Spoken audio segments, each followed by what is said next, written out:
അപ്പോൾ നമ്മുടെ കഴിഞ്ഞ ദിവസം ഹൗസ് വാമിങ് കഴിഞ്ഞ വീടിൻ്റെ ഫ്രണ്ടിലാണ്. അപ്പോൾ വീട് ജസ്റ്റ് ഒന്ന് കാണാൻ സാധാരണ നോർമൽ ഒരു വീടാണ്.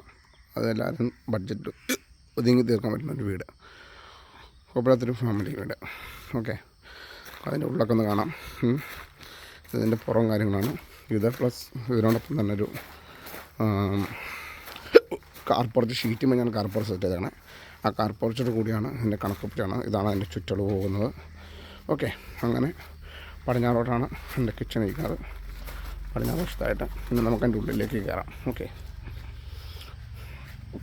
ഉള്ളിലേക്ക് കയറുമ്പോൾ അത് അത്യാവശ്യം നല്ലൊരു സിംഗിൾ ഹാളാണ്.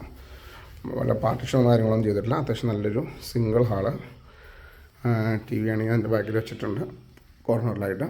പിന്നെ സിംഗിൾ ഹാള് കയറി കഴിയുമ്പോൾ തന്നെ ഇതിൻ്റെ ഇതിൽ കഴിഞ്ഞൊരു ചെറിയൊരു അത്യാവശ്യം കുഴപ്പമില്ലാത്തൊരു കട്ടിൽ, അലമാര, ടേബിളും കയറാൻ പാകത്തിനൊരു റൂമുണ്ട്. ഓക്കെ, പിന്നെ അതിനോട് ചേർന്ന് തന്നെ കോമണായിട്ട് യൂസ് ചെയ്യാൻ പാകത്തിന് ഹാളിൽ നിന്നും ഈ ബെഡ്റൂമിനും ഒക്കെ യൂസ് ചെയ്യാൻ പാകത്തിന് ഒരു ബാത്റൂമുണ്ട്. ഓക്കെ, നോർമൽ സെറാമിക് ടൈലാണ് ഇതിനകത്ത് യൂസ് ചെയ്തിരിക്കുന്നത്. അങ്ങനെ ഓക്കെ, പിന്നെ റൂം, കിച്ചൺ. അതിനിപ്പോൾ ഒരു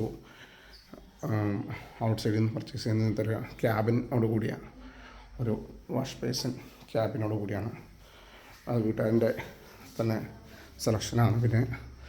പിന്നെ നമുക്ക് കിച്ചൺ എന്ന് പറഞ്ഞാൽ ഒരു ചെറിയ കിച്ചണാണ്. ഒരു ഫാമിലിക്ക് സെമിനാർ ചെറിയ കിച്ചണിലെല്ലാം ഒതുക്കി കാണാം. അതുകൂടാണ്ട് ഒരു വർക്ക് ഏരിയ ഉണ്ട്. അവിടെയാണ് പൊക്കയിലെ തടപ്പ് ഒക്കെ വെച്ചിരിക്കുന്നത്. ഗ്രില്ലിടാളാണ് ഇനി. ഓക്കെ,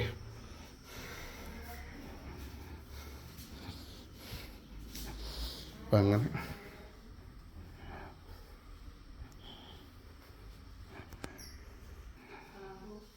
അവിടെ എന്തുവാ, ഇത് വേറെ റൂമാണ്. ഇതിനോട് ഓപ്പോസിറ്റ് തന്നെ ഇവിടെ റൂമുണ്ട്. ഓക്കെ, ഇതാണ് ഉള്ളതിൽ നമ്മൾ വലിപ്പമുള്ള റൂമായിട്ട് ചെയ്തത്. ഒരു ഫാമിലി